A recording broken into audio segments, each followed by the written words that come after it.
আসসালামু আলাইকুম, good morning. আজকে তোমাদের সাথে আমি একটা আমার মেমোরি শেয়ার করব।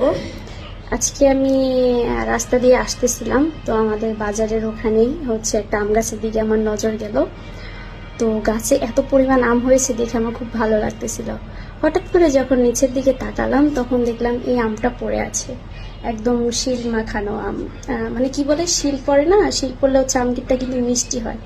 আমি আজকে এই আমটা কুড়াই পাইলাম, মানে অনেক দিন পর আমি একটা আম কুড়াই আনছি। মানে আমার যে কি খুশি লাগতেছে, কারণ এর সাথে জড়িয়ে আছে হাজারো মেমোরি। ছোটবেলায় যখন ঝড় ছাড়তো বা বাতাস হইতো তখন দৌড়ে গিয়া হচ্ছে আমতলাতে গিয়ে আম কুড়াই আনতাম।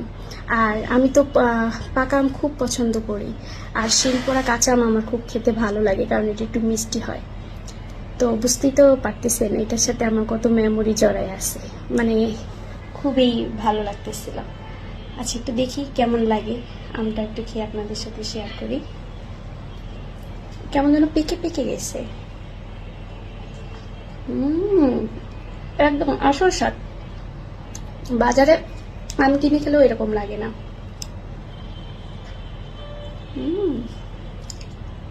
অনেক মিষ্টি,